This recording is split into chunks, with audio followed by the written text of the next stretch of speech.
Well, the time has come, Brad. It is showtime at the Big E. The 27th Kings Royal is about ready to go. They are lining up now wing to wing and wheel to wheel in that beautiful formation, rows of 4.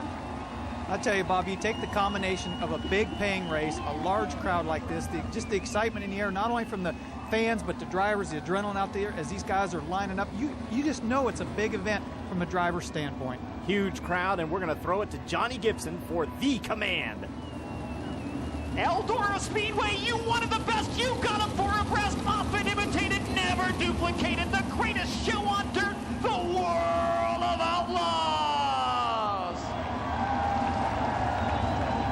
Yes, the race fans are ready, and that has really become a traditional saying. Johnny has got himself something there that has caught on all across the nation, the world for that matter. Everyone knows that if you wanted the best, you're going to see him 4 abreast here right before the start of a race, and we are ready to go. Steve Kinser and Danny Lasowski from the front row, Sam Hafertepe Jr., and the hopes of Australia and Kerry Madsen in car number 3.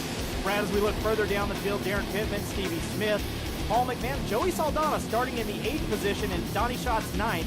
That's going to be a place to keep an eye on right there. Well, these guys have been fast all year. They've been fast here at Eldora, but look at this, the lineup. There's no slouches in this whole field. I mean, again, we talk about how big this weekend is. Every driver in here has been here before. As we talked about, they deserve to be here.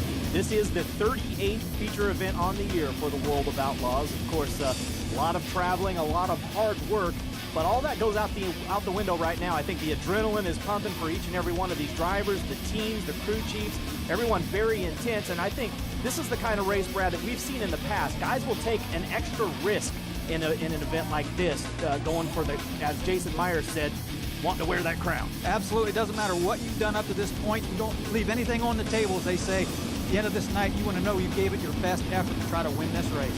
And we are ready for the super clean start of the race. Steve Kinser brings them up to speed down the front straightaway, and the green is in the air for the 27th Kings Royal. Steve Kinser gets the jump into turn number 1. He'll lead them down the back straightaway.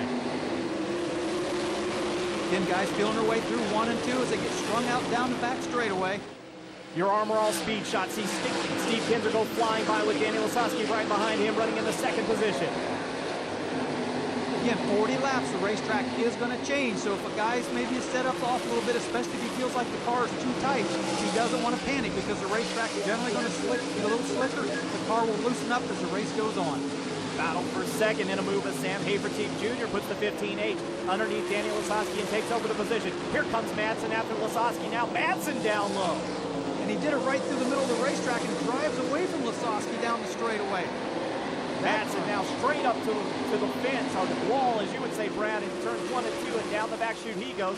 Lasowski following him. That's 2nd, 3rd, and 4th on your screen. Hafertepe, Madsen, Lasowski behind them. Darren Pittman being challenged by a couple of super fast guys. Here's Donnie Schatz on the 15 down low, and Joey Saldana up high in the Budweiser number 9. 4 cars in your screen down the back straightaway. Boy, Schatz had a good run out of 2, and he has to be aware of the other guys out there. He knew they were out there. He gave them plenty of room. Now he clears Lasowski coming out of turn 4.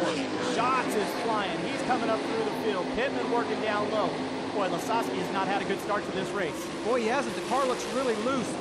You saw when Madsen went by him through the middle of the racetrack. There again, as Joey Saldana goes by in the middle of the racetrack. He tried to move down, Lasowski did, and couldn't stick there. That race car is extremely loose at this point. You talked a little bit about trying to pace yourself. It is a sprint car race, and we don't often hear much about pacing, but how hard is it to not go as hard as you can right from the green flag and conserve just a little bit? Well, if you have harder tires on, you really don't have to wait. You try to go hard. You try to get some heat into them. If you want a little bit of a softer tire, you might want to try to save some at the end. Here's Madsen. Underneath Hafertepe into the runner-up spot. So Kerry Madsen, the man on the move right now, as you watch Donnie Schatz down low in the 15 car. He's coming after Hafertepe. So Schatz up to 4th now. Boy, and the racetrack is smooth all over. The cushion a little rough and choppy. You see cars up there kind of bounce around. But anybody that's running the middle to the bottom of the racetrack, it's very smooth down there. Steve Kinser's lead 1.9 seconds right now as we work lap number 10 of 40. It is Kinser, Madsen, then Hafertepe, and Donnie Schatz running in your top 4. Let's see if he can pull it. Oh, there. Schatz knew at that point he didn't have him cleared. He had to turn the car a little sideways. Hafertepe races back by on the outside. Now Hafertepe moves down to the middle of the racetrack trying to see if that car will work there. Shots coming out, and yellow flag is out. Caution on the speedway. We've got big trouble over at the other end of the racetrack, and it looks like it's the Budweiser number 9 of Joey Saldana. There's Paul McMahon also involved, but Saldana's had a bigger incident. It looks like just in front of Paul McMahon. There you see the right rear tire off of Joey Saldana's car. The wheel looked like it broke. Something broke in the right rear. Just misses Lasowski's car there as it rolled all the way around turns 3 and 4, but the wheel broke or something broke with Saldana. He hit the wall, took a vicious flip in turns 3 and 4. Early reports are that Saldana is okay from over there at the crash scene, but hard to tell exactly what set that up for Joey Saldana, and he, of course, is one of the favorites here at the Kings Royal, but it looks like his night's going to be done as McMahon's car seems to be rolling okay. Yeah, all 4 wheels are up. See him hooking onto the number 9 Budweiser car of Saldana there, but yeah, I don't know what happened. McMahon, if he made contact with Joey there, we'll have to try to see what happened. Well, they'll lift that number 9 car, and look at the heavy damage to the right side. Side panel totally ripped off of the Budweiser number 9. Well, we'll try to get this clarified now as we go down to the pits with Shane Andrews. He's going to be able to get a word with Paul McMahon. Maybe we can find out more about exactly what happened, because McMahon was right behind Saldana. Paul McMahon, you're in the work area, crew changing bars. What did you see out there? What happened? I don't know. It looked like something broke on Joey's car, and I just happened to be the guy behind him, and I just had to turn sideways, so I didn't run right into his cage. You know, I hate to see it for the Budweiser car, but hopefully this Great Clips car is good enough to get back up through this thing. I hear you talking to your crew chief, Justin Adams. He's telling you save the tires. Yeah, I mean, that's the biggest thing. It's a 40-lap race, so we got a long time to go. We got 11 laps or so down, so it's just a regular 30-lap race. I just got to be excited from the back now. Brad, is he trying to convince himself that it's just a regular 30-lap race? He looked a little nervous. Well, you can see his hands fidgeting with the tear-offs. It's the adrenaline. It's not fear. It's not scared. It's just the adrenaline rush these guys have. So Saldana's car goes back on the hook. The World of Outlaws points leader is out of the Kings Royal, unfortunately. And we'll have to see how this one is going to shake out. It's an open red. They can do anything. We'll be right back on Speed. Welcome back to Eldora, the Budweiser number 9 of Joey Saldana on the hook. Let's go down trackside to Shane Andrews with Donnie Schatz. Donnie Schatz, it looks like you've got yourself a rocket of a race car 11 laps in. She's got 29 laps to go. That's the best part. So guys do a great job with the Armor All car. We've been real good all weekend long, so just kind of bide your time. You know, I'm kind of all over the racetrack. I feel better on the top, but I got to pass guys on the bottom. So we'll see what happens. Guys, we're going to keep our eye on the 15 car. We certainly will, and we're also keeping an eye on the leader of the race, Steve Kinzer. 11 laps in, Steve Kinzer, you're on top of the heap here. How's the car feel? Oh, it's a little ugly right now, but we'll see what maybe it'll free up here a little bit. You like what you see in as far as track surface and everything tonight? Yeah, the track's real good. It needs to blow off a little bit, but we'll see what happens here. I just got to figure out where I want to start at here. Steve Kinzer's got the choice of where he wants to start for the double file. It's going to be interesting. Yes, it is, Shane. Brad, what would you do right now? Well, generally on the start of the race, the outside's faster because you have to come to the line and everybody kind of knows where you're going to start. On these double file restarts, it's a crapshoot. I don't know. Heavy damage to Joey Saldana's Budweiser number 9. The crew working all the way around that machine right now, but I don't think there's any chance he's coming back out, right? Oh, absolutely not. The frame's bent. The car's way too torn up to try to get back out. Well, let's try to find out exactly what happened. Obviously, Joey Saldana, this is not the interview you wanted to do at the Kings Royal. What happened? Just going in 3 there, broke a right rear wheel and hit the fence and flipped. I don't know. MPD makes great wheels, and I don't know. We must have just missed a crack or just didn't catch it, but we definitely paid the price there. It's either feast or famine at this track for you. You either win or you're in the pits on the record.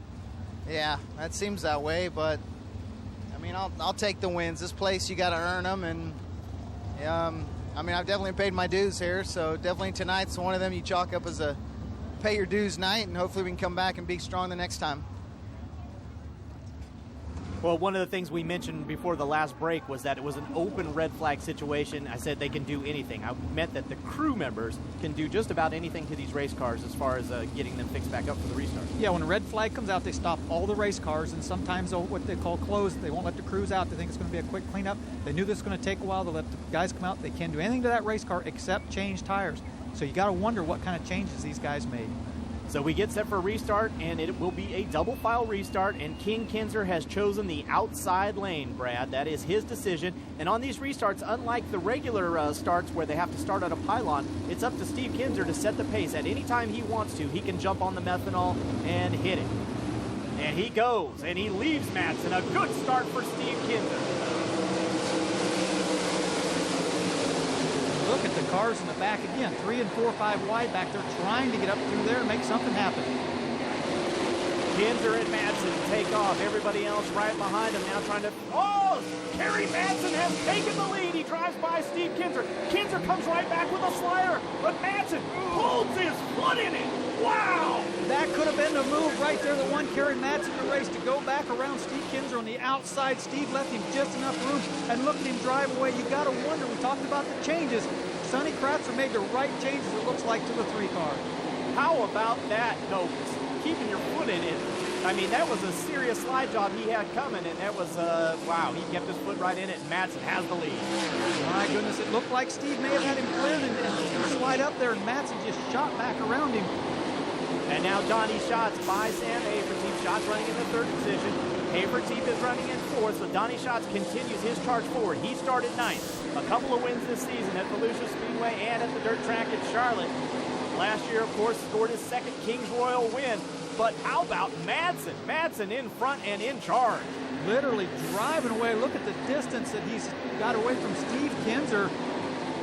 Man, oh man, Kinzer has to be wondering, what in the world, did we make changes and go the wrong way, or did Madsen make the right changes? Heard Donnie Schatz say earlier his car worked better on the top, that he felt better up there. Oh, Jack Hodenshield upside down. Ouch. And that car just now coming to rest, and they all hurt, but this one probably hurts a little bit more because Hodge was banged up coming into this event. Yeah, Vicious crashed a couple of weeks ago, had a really hurt hand and sore hand, and got hit with a clot in his arm last night on Friday night. Now in the wall and turned over in turns 2. The wild child, Jack Hodenshield, a 3-time winner of this race, the Kings Royal. He has 2010 wins at Paducah International and at Knoxville Raceway. And also Dale Blaney, it looks like, is involved in this one. Dale, the 2000 Kings Royal winner. He was 7th here last night. Not sure exactly what happened there with Dale, but it doesn't look good. He's out of the race car and looking like he's going to be done for the night. There's the wild child, Jack Hodenshield. At least he's out of the car there. We talked, had some injured hand from a crash a couple of weeks ago. Dale Blaney looking around a little frustrated, I'm sure.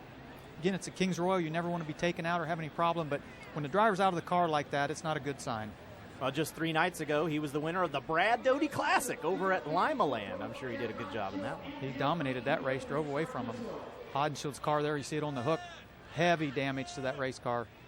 Well, Hod's a tough competitor, Brad. We'll just hope that he's all right because, as we talked about, we know that he was not feeling 100% even coming into the night, and now he goes off on the hook, as does the number 2 of Dale Blaney. So 2 former winners of the race are out. We also want to note that Sammy Swindell has been penalized 2 spots on the upcoming restart for driving through the red flag area. 16 down, 24 to go to decide who will win the $50,000 in the Kings Royal. It's the 27th running of the event at Eldora Speedway. Stay with us. Another exciting World of Outlaws Sprint Cars double file restart coming up when we return on Speed.